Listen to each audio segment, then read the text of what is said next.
Hello મિત્રો, આજે આપણે 12 જીવ વિજ્ઞાન પ્રકરણ નંબર 7 એમાં ઉદ્વિકાસની જે ઘટના બની છે, સજીવોમાં જે ક્રમિક ઉદ્વિકાસ થયો છે અને એક સજીવમાંથી બીજા સજીવો ઉત્પન્ન થયા છે તેના કેટલાક પુરાવાઓ આપણે શીખીશું.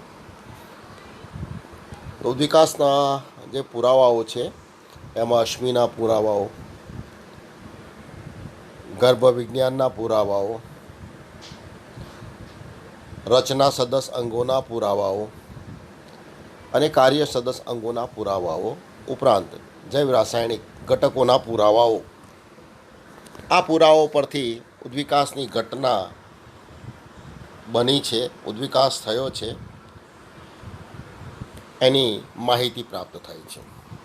તો અહીં આપણે જે પૃથ્વી પર સજીવોનો ઉદ્વિકાસ થયો છે એ વાતના પુરાવા ઘણી દિશામાંથી મળે છે. એમાંનો પહેલો પુરાવો છે અશ્મિનો પુરાવો.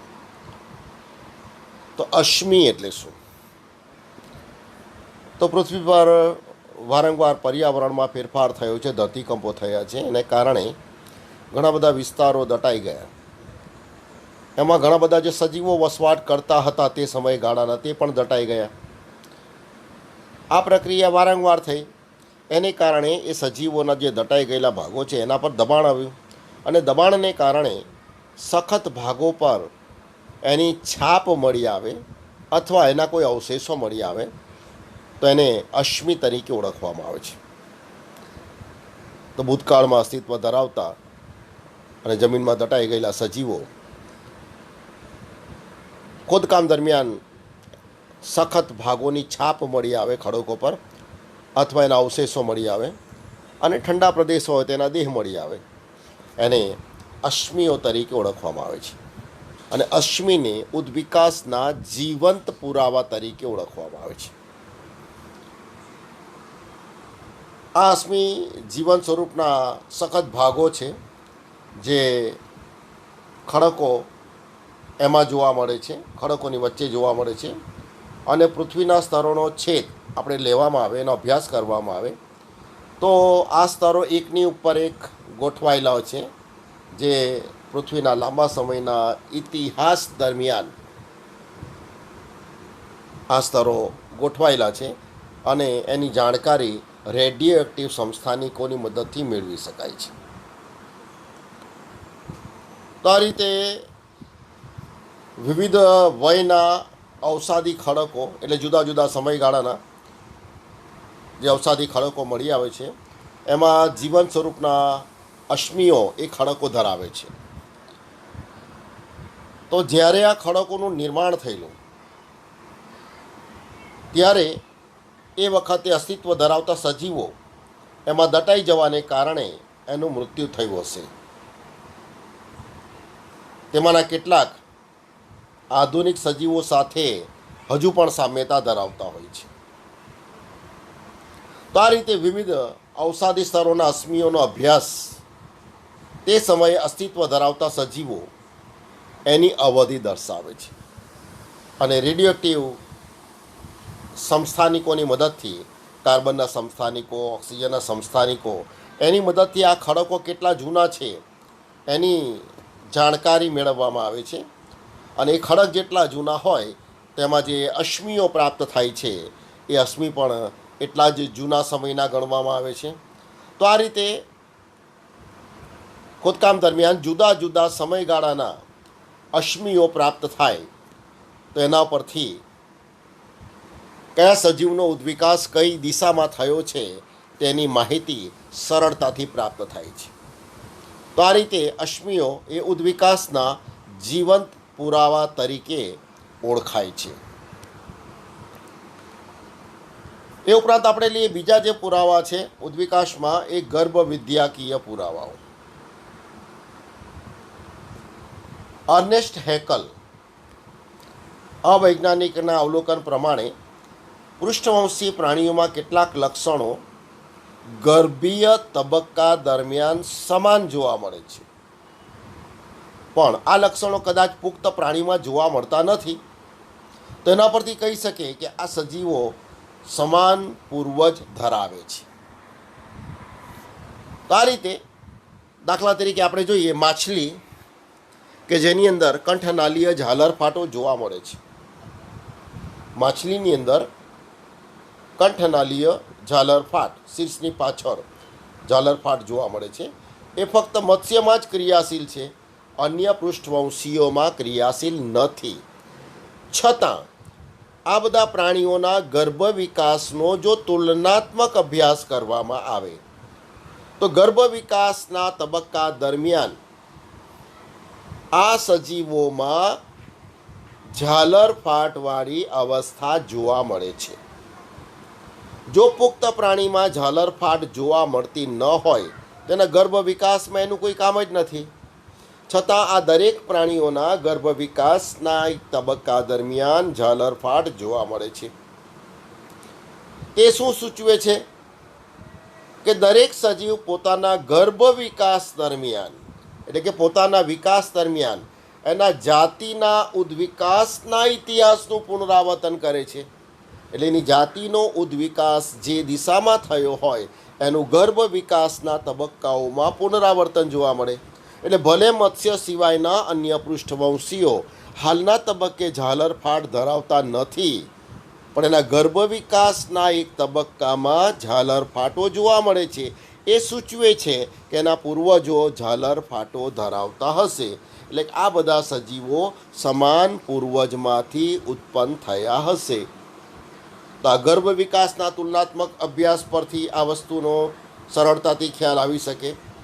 એના કેટલાક ઉદાહરણ જોઈએ આપણે તો જે દેડકાનું જે ટેડપોલ છે એ જલજ અને મત્સ્ય જેવા લક્ષણ ધરાવે છે. માત્ર પાણીમાં વસવાટ કરે છે અહીંયા, એટલે માછલી જેવા અનુકૂલનો ધરાવે છે. તે દર્શાવે છે કે દેડકા એ મત્સ્ય જેવા પ્રાણીઓમાંથી વિકાસ પામ્યા હશે. તો આ રીતે દેડકા ઉભયજીવી છે. પુખ્ત પ્રાણી સ્થળ અને જળ બંને જગ્યાએ વસવાટ માટેના અનુકૂલન ધરાવે છે, પણ એના જે ટેડપોલ છે માત્ર અને માત્ર જલીય જીવન માટેના જ અનુકૂલન ધરાવે છે. એ ઝાલર ફાટ પણ ધરાવે છે, પૂંછડી પણ ધરાવે છે, અને શરૂઆતમાં એના ટેડપોલ માછલી જેવા જ દેખાય છે, પણ પછી પુખ્ત દેડકાનું સ્વરૂપ જુદું હોય છે. તો આપણે કહી શકીએ કે આ જે દેડકા જેવા સજીવો છે એ માછલી જેવા પૂર્વજમાંથી ઉત્પન્ન થયેલા હોવા શકે, વિકાસ પામેલા હોઈ શકે. એ જ ઉપરાંત આપણે બીજું ઉદાહરણ જોઈએ આપણે તો જે અનાવૃત બીજધારી વનસ્પતિ છે એમાં ફલન માટે પાણીનું માધ્યમ જરૂરી નથી. એટલે કે એમાં ફલનની ક્રિયા પાણી પર આધારિત નથી. છતાં જો આદિ અનાવૃત બીજધારી વનસ્પતિ આપણે જોઈએ તેમાં એ વનસ્પતિઓ કશાયુક્ત જન્યુ અથવા જનનકોષો ધરાવે છે, જેના ફલન માટે પાણી જરૂરી છે. હાલની અનાવૃત બીજધારી વનસ્પતિમાં ફલન માટે પાણી જરૂરી નથી, ફલનની ક્રિયા પાણી પર આધારિત નથી. પણ આદિ અનાવૃત બીજધારી વનસ્પતિમાં જે એના જન્યુકોષો જોવા મળે છે એ કશાયુક્ત છે. તે શું સૂચવે છે? તો અહીંયા અનાવૃત બીજધારી અને ત્રિઅંગી વચ્ચે એ સામાન્ય પૂર્વજતા દર્શાવે છે કે આ વનસ્પતિઓ સમાન પૂર્વજમાંથી ઉત્પન્ન થયેલી હોઈ શકે. તો આ રીતે ગર્ભ વિદ્યાના પુરાવા એ આપણને 2 માર્કમાં પૂછાય છે. હવે અન્ય પુરાવા આપણે જોઈએ તો તુલનાત્મક અંતઃસંરચના અને બાહ્યાકાર વિદ્યાના પુરાવાઓ જોઈએ આપણે. તો તુલનાત્મક જે અંતઃસંરચના અને બાહ્યાકાર વિદ્યા એ હાલના અને અગાઉના વર્ષોમાં અસ્તિત્વમાં હતા તેવા સજીવો વચ્ચે સમાનતા અને ભિન્નતા દર્શાવે છે. તો આ હાલના સજીવોમાં જે સમાનતા જોવા મળે છે કેટલીક બાબતમાં, એ શું સૂચવે છે કે હાલના સજીવો આગળના કોઈ સમાન પૂર્વજમાંથી ઉતરી આવ્યા હશે. ભલે આજે જુદા જુદા લક્ષણો ધરાવે છે, પણ તે સમાન પૂર્વજમાંથી ઉત્પન્ન થયેલા હોવા જોઈએ.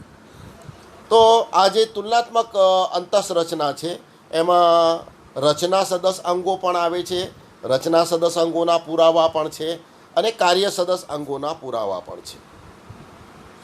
પહેલું આપણે લઈએ રચના સદસ અંગોના પુરાવા.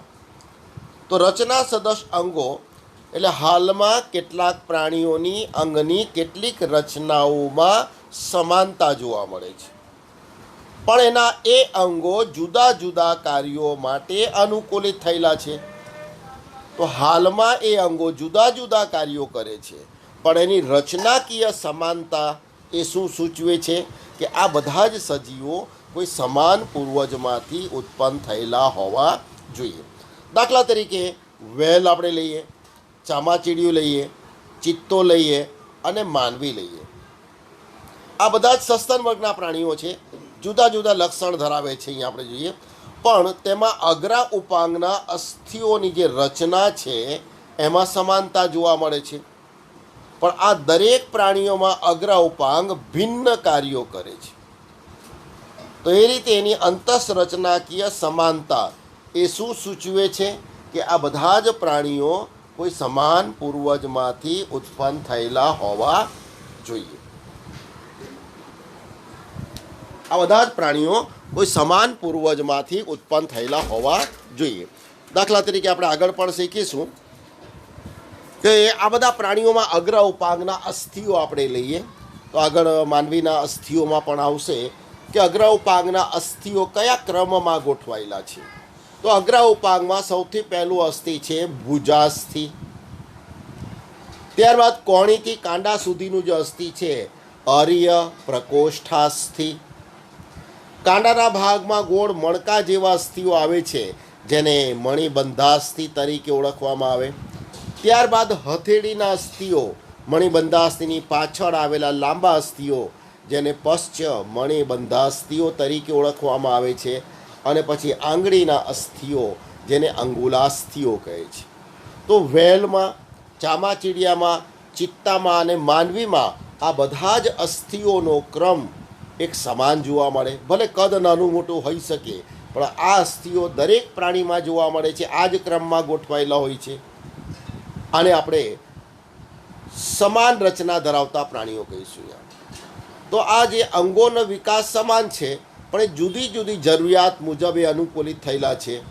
આવા વિકાસને અપસારીઉદ વિકાસ કહે છે અથવા એને સમમૂલક અંગોમાં રચના સદસ અંગો. એટલે હાલમાં અસ્તિત્વ ધરાવતા પ્રાણીઓમાં કેટલાક અંગોની રચનામાં સામ્યતા જોવા મળે છે, સમાનતા જોવા મળે, પણ એ અંગો ભિન્ન કાર્ય કરે છે. એટલે રચના સમાન હોવા છતાં કાર્યમાં ભિન્નતા જોવા મળે છે.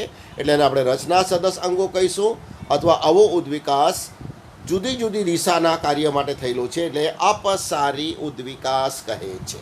તો અહીંયા એક માર્કમાં પ્રશ્ન પૂછાય છે કે રચના સદસ અંગોના પુરાવાઓ એ કયા પ્રકારનો ઉદ્વિકાસ છે. તો અહીંયા અપસારી પ્રકારનો ઉદ્વિકાસ તરીકે ઓળખાય છે. આ વસ્તુ આપણે આકૃતિમાં પણ આપેલી છે, જોઈ શકીએ. અહીંયા જોઈ શકો આપણે કે માનવીનું અગ્ર ઉપાંગ છે, ચિત્તાનું અગ્ર ઉપાંગ છે, વ્હેલનું અગ્ર ઉપાંગ છે અને ચામાચીડિયાનું. અસ્થિઓનો ક્રમ દરેકમાં આ પહેલું અસ્થિ છે નંબર 1 ભુજાસ્થિ, નંબર 2 અર્ય પ્રકોષ્ઠાસ્થિ, નંબર 3 મણિબંધાસ્થિ, નંબર 4 પંચમણિબંધાસ્થિ અને નંબર 6 અંગુલાસ્થિઓ. તો દરેક પ્રાણીઓમાં આ અસ્થિઓના ક્રમ સમાન જોવા મળે, કદ કદાચ નાના મોટા છે અહીંયા. તો આ બધા પ્રાણીઓમાં અંગની રચના સમાન છે પણ ભિન્ન કાર્ય માટે તે અનુકૂલિત થયેલા છે. એટલે આવા અંગોને રચના સદસ અંગો તરીકે ઓળખવામાં આવે છે. એ જ રીતે આપણે વનસ્પતિમાં લઈએ આપણે તો કુકરબીટા એટલે કોળો અને બોગનવેલ એમાં જે કક્ષકલિકા જે છે તો અંગ તો એક જ છે કક્ષકલિકા, રચના સરખી છે કક્ષકલિકા, પણ એ જુદા જુદા કાર્યો માટે રૂપાંતરિત થયેલી છે. જેમ કે અહીં આપણે જોઈ શકીએ આ જે આપેલું છે બોગનવેલ, એમાં જે કક્ષકલિકા છે એ રક્ષણ માટે કંટકમાં ફેરવાય છે. જ્યારે કુકરબીટા એટલે કોળું આપણે લઈએ તેમાં જે કક્ષકલિકા છે એ કક્ષકલિકા પાતળા, લીલા, લાંબા અને સંવેદનશીલ સૂત્રમાં ફેરવાય છે. તો અહીંયા બોગનવેલનું જે કક્ષકલિકા છે એ કંટકમાં રૂપાંતર પામે છે અને વનસ્પતિને ચરતા પ્રાણીઓ સામે રક્ષણ પૂરું પાડે છે, ઉચ્છેદનનો દર ઘટાડે છે. જ્યારે કુકરબીટા એટલે કોળું એની જે કક્ષકલિકા છે એ પાતળા, લીલા, લાંબા અને સંવેદનશીલ સૂત્રમાં ફેરવાઈ ગઈ છે અને આધારની ફરતે ખૂબ ઝડપથી સ્પ્રિંગની જેમ વીંટળાઈને વનસ્પતિને આરોહણમાં મદદ કરે છે. એટલે આ રીતે રચનામાં સમાનતા છે પણ કાર્યમાં ભિન્નતા છે. તો આ રીતે વનસ્પતિમાં સમમૂલક અંગો એના પુરાવાઓમાં બોગનવેલ એના પ્રકાંડકંટક અને કુકરબીટા એના પ્રકાંડસૂત્રનો સમાવેશ થાય છે. તો અહીંયા પ્રશ્ન તરીકે આવશે બોગનવેલ અને કુકરબીટા એના કંટક અને સૂત્ર એ શાના રૂપાંતર છે? તો રચના સદસ અંગોના પુરાવા છે. આગળ જોઈએ. હવે એના કરતાં વિરુદ્ધ આપણે લઈએ કાર્ય સદસ અંગો. તો હાલમાં એવા પણ કેટલાક પ્રાણીઓ જોવા મળે છે કે જેમાં કેટલાક અંગોની રચનામાં ભિન્નતા જોવા મળે છે, પણ એ અંગો સમાન કાર્ય માટે અનુકૂલિત થયેલા હોય છે. એટલે કે આપણે જોઈએ છે કે અંતઃરચના ભિન્ન હોય છે પણ કાર્યની દ્રષ્ટિએ સમાનતા છે. એટલે રચના જુદી છે, કાર્યમાં સમાનતા છે, એટલે એને આપણે કહીશું કાર્ય સદસ અંગો. તો જુદા જુદા અંગોની રચના અલગ હોવા છતાં સમાન કાર્ય માટે રૂપાંતરિત થયેલા છે. તો આવા ઉદ્વિકાસને કેન્દ્રાભિસારી ઉદ્વિકાસ તરીકે ઓળખવામાં આવે. એટલે રચના સદસ અંગો એ અપસારી ઉદ્વિકાસનું ઉદાહરણ છે, જ્યારે કાર્ય સદસ અંગો એ કેન્દ્રાભિસારી ઉદ્વિકાસનું ઉદાહરણ છે.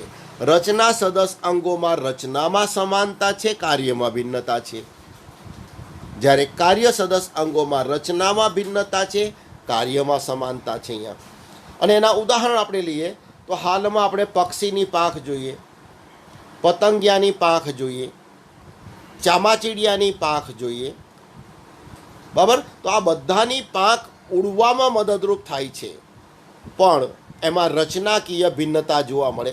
જેમ કે પક્ષીની જે પાંખ છે એ અગ્ર ઉપાંગ એના રૂપાંતરિત સ્વરૂપ છે, જ્યારે જે પતંગિયાની જે પાંખ છે એ અધિચર્મીય રૂપાંતર છે.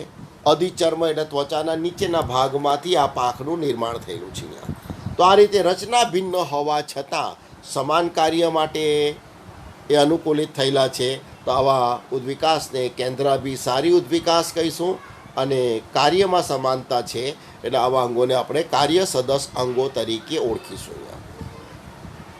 એ કાર્ય સદસ અંગોના અન્ય ઉદાહરણ આપેલા છે ડોલ્ફિનના ફ્લિપર્સ અને પેંગ્વિનના ફ્લિપર્સ. બીજું ઉદાહરણ છે ઓક્ટોપસની આંખ અને સસ્તનની આંખ. અને ત્રીજું ઉદાહરણ આપેલું છે બટાકા અને શક્કરિયા. તો બટાકા અને શક્કરિયા જુદા જુદા અંગો છે જે ખોરાકનો સંગ્રહ કરે છે.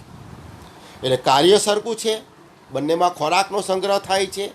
એ અંગ માસલ અને દળદાર બને છે અને પ્રતિકૂળ સંજોગોમાં વનસ્પતિનું અસ્તિત્વ ટકાવી રાખે છે. પણ બટાકાની અંદર ભૂમિગત પ્રકાંડ એના સલ્કી પર્ણની કક્ષમાં આવેલી કક્ષકલિકામાંથી શાખા ઉદ્ભવે છે અને આ શાખાના ટોચના ભાગમાં ખોરાકનો સંગ્રહ થાય છે અને એને આપણે ગ્રંથિલ તરીકે ઓળખી ગયા છે. જ્યારે શક્કરિયાની અંદર આપણે જોઈ ગયા કે ભૂમિગત જે મૂળ છે એમાં અસ્થાનિક મૂળ, એકલ દોકલ અસ્થાનિક મૂળ ખોરાકનો સંગ્રહ કરી માસલ, દળદાર અને ત્રાકાકારના બને છે. પણ બંનેની અંદર એકમાં ખોરાકનો સંગ્રહ પ્રકાંડમાં થાય છે, બીજામાં મૂળમાં. એટલે રચનાકીય ભિન્નતા છે પણ કાર્યમાં સમાનતા છે કે બંને ખોરાક સંગ્રહ માટે રૂપાંતરિત થયા છે. તો આ રીતે આપણે જોઈએ, આના પરથી કહી શકાય કે સમાન નિવાસ સ્થાનોને કારણે સજીવોના જુદા જુદા સમૂહ એક પ્રકારના અનુકૂલનો દર્શાવે છે. ભલે જુદા જુદા સમૂહ છે, રચના જુદી છે, પણ અનુકૂલનોમાં એમાં સમાનતા જોવા મળે છે. તો આ જે પુરાવા થઈ ગયા આપણે કાર્ય સદસ અંગોના પુરાવા. તો અહીંયા ઉદ્વિકાસના કોઈ પણ પુરાવા તરીકે પૂછી શકાય. અશ્મિ વિદ્યાના પુરાવા છૂટા પૂછાય, ગર્ભ વિદ્યાના પુરાવા 2 માર્કમાં પૂછાય, અથવા એમાંથી પ્રશ્ન આવે છે કે દેડકો માછલી જેવા પૂર્વજમાંથી ઉદ્ભવ્યો હશે, સમજાવું. વૈજ્ઞાનિક સમજૂતીમાં પણ પૂછાય છે એમ. હવે એ જ રીતે આપણે લઈએ કે ઉદ્વિકાસના અભ્યાસમાં જૈવ રાસાયણિક સમાનતાઓ સમજાવો. ઉદ્વિકાસમાં જૈવ રાસાયણિક સમાનતાઓ.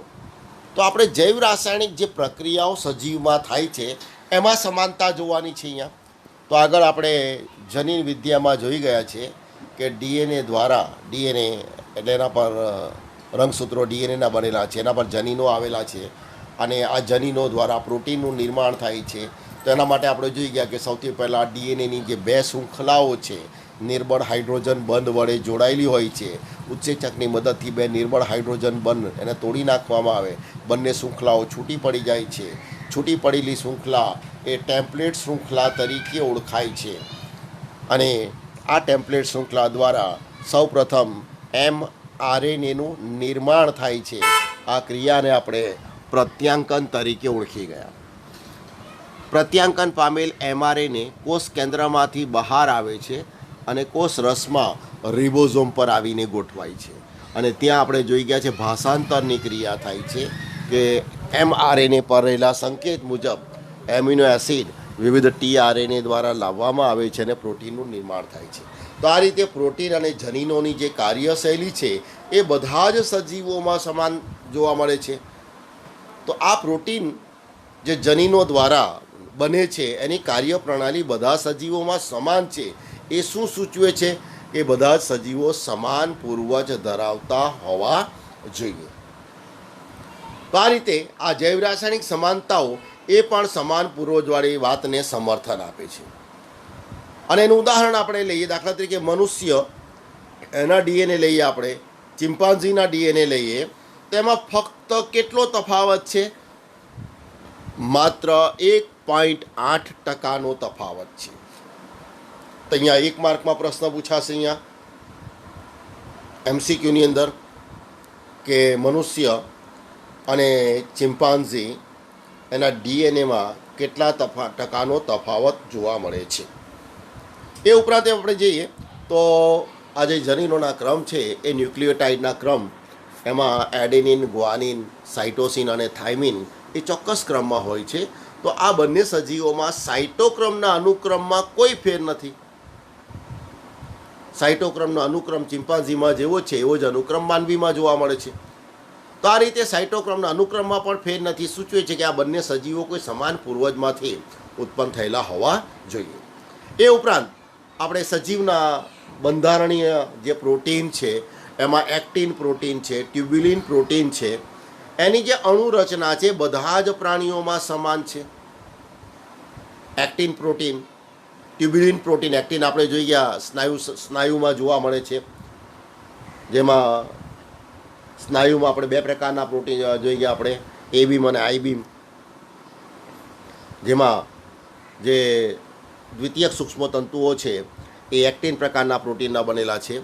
અને ટ્યુબ્યુલિન પ્રોટીન એ આપણે કોષરસ કંકાલમાં જોઈ ગયા ટ્યુબ્યુલિન પ્રોટીન. અને ઘણા આપણે તારા કેન્દ્ર એની રચનામાં પણ આ ટ્યુબ્યુલિન પ્રકારના પ્રોટીનની હાજરી હોય છે. તો આ એક્ટિન, ટ્યુબ્યુલિન પ્રોટીન એની જે અણુરચના છે એ બધા જ પ્રાણીઓમાં સમાન છે. તો એ પણ શું સૂચવે છે કે બધા જ પ્રાણીઓ કોઈ સમાન પૂર્વજ ધરાવતા હોવા જોઈએ. તો આ રીતે જૈવ રાસાયણિક જે સમાનતા છે એ જૈવ રાસાયણિક સમાનતાઓ એ પણ સૂચવે છે કે આ બધા સજીવો કોઈ સમાન પૂર્વજમાંથી ઉત્પન્ન થયેલા હોવા જોઈએ. તો આ બધા પુરાવાઓ જે થઈ ગયા ઉદ્વિકાસની ઘટના બની છે એ સાબિત કરે છે અહીંયા. એટલે આમાંથી કોઈ પણ એક પુરાવા પરીક્ષાની અંદર 2 અથવા 3 માર્કમાં પૂછી શકાય છે. એમાંથી વૈજ્ઞાનિક સમજૂતી તરીકે પણ આવી શકે. ફરીથી પ્રશ્ન તરીકે જરાક નોંધી લેજો. પહેલો થઈ ગયો અશ્મિ વિદ્યાના પુરાવાઓ સમજાવો.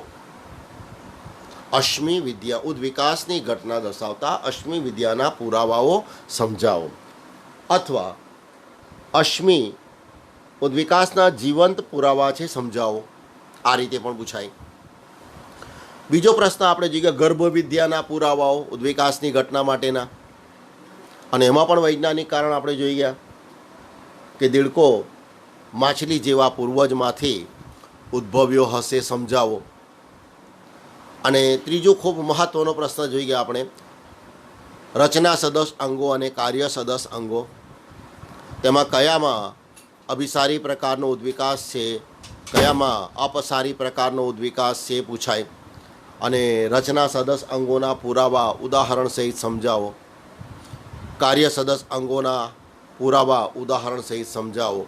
એ રીતે પણ એમાંથી પ્રશ્ન આવે છે. અને છેલ્લે બધા સજીવો કોઈ સમાન પૂર્વજમાંથી ઉત્પન્ન થયેલા હોવા જોઈએ, એના માટે જૈવ રાસાયણિક સમાનતાઓ, આ પ્રશ્ન પણ પૂછી શકાય. અને ખૂબ મહત્ત્વનો પ્રશ્ન 1 માર્કમાં જે પૂછાય છે એ મનુષ્ય અને ચિમ્પાન્ઝીના ડીએનએમાં કેટલા ટકાનો તફાવત છે, ખબર છે? અથવા મનુષ્ય અને ચિમ્પાન્ઝીના ડીએનએમાં કોના અનુક્રમમાં કોઈ ફેર નથી. કોના અનુક્રમમાં એટલે એડેનિન, ગ્વાનિન, સાઇટોસિન અને થાઇમિન. ડીએનએમાં યુરેસિલ હોતો નથી, યાદ રાખજો અહીંયા. તો ડીએનએની અંદર એડેનિન, ગ્વાનિન, સાઇટોસિન અને થાઇમિન પૈકી કોના અનુક્રમમાં કોઈ ફેરફાર જોવા મળતો નથી. તો 2 મહત્ત્વના પ્રશ્ન થઈ ગયા. પહેલો પ્રશ્ન મનુષ્ય અને ચિમ્પાન્ઝીના ડીએનએમાં કેટલો તફાવત છે, અને આ બંનેની અંદર કોના અનુક્રમમાં કોઈ ફેર જોવા મળતો નથી. એ ખૂબ મહત્ત્વના 1 માર્કના પ્રશ્નો થઈ ગયા. Thank you all.